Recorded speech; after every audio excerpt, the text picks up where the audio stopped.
Okay আজি আমাৰ অজয় গগৈ, আমাৰ যুৱ কংগ্ৰেছ, ধৈৰ্য কোঁৱৰ, মনোৰঞ্জন বৰা, বসন্ত দেউৰী, আমাৰ মহিলা কংগ্ৰেছ চবকে আজি ধন্যবাদ জ্ঞাপন কৰিছোঁ।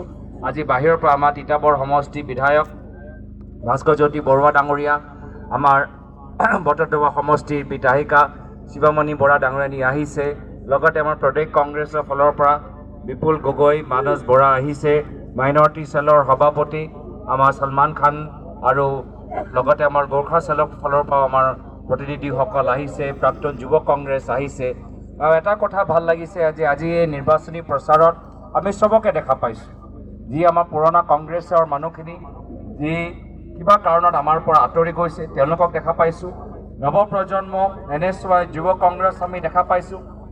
নতুনকৈ যোগদান কৰা আমাৰ মানুহখিনি অলপ আমি দেখা পাইছোঁ, যিসকলে অলপ দিন আগতে এটা বেলেগ দলত আছিলে, কিন্তু আমালোকৰ কথাখিনি শুনি আমালোকৰ উৎসাহ চাই অনুপ্ৰাণিত হৈ এতিয়া তেওঁলোকেও কংগ্ৰেছমুখী হৈ গৈছে আৰু কংগ্ৰেছৰ সভালৈ আহিছে।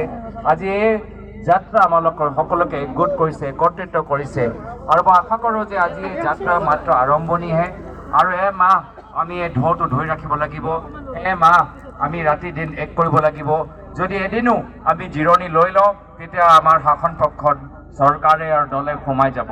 আমি এদিনো আমি জিৰণি ল'ব নোৱাৰোঁ। এতিয়াৰ পৰা আমি পহৰা দিব লাগিব। যি এটা জনপ্ৰিয়তা, যি সাহস আমাৰ দলে আজিৰ তাৰিখত ৰাইজৰ মাজত সৃষ্টি কৰিবলৈ সক্ষম হৈছে, এইটো যে অব্যাহত থাকক তাৰ কাৰণে আমি ৰাইজৰ মাজত থাকিব লাগিব।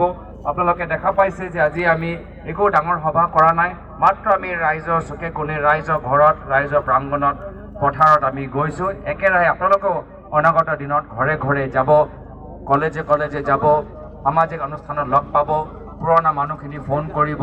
যেনেকৈ আপোনালোকে পাতে সকলোৰ লগত সম্পৰ্ক কৰি এটা ঘৰ থাকিব নালাগে যি ঘৰত আমাৰ কংগ্ৰেছ দলৰ বাৰ্তা নাযায়। প্ৰত্যেক ঘৰৰ ভিতৰত আমাৰ বাৰ্তা, আমাৰ কথাখিনি যাব লাগে।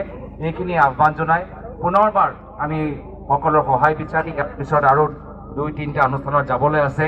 সন্ধিয়া শিৱসাগৰত আমাৰ ডাঙৰ এটা পদযাত্ৰা হ'ব আৰু সেইকাৰণে মই আৰু বিশেষ সময় ল'বলৈ বিচৰা নাই। পুনৰবাৰ চবকে ধন্যবাদ জ্ঞাপন কৰি ইয়াতে নিজৰ চমু দুআষাৰ সামৰিছোঁ। ধন্যবাদ। জয় হিন্দ।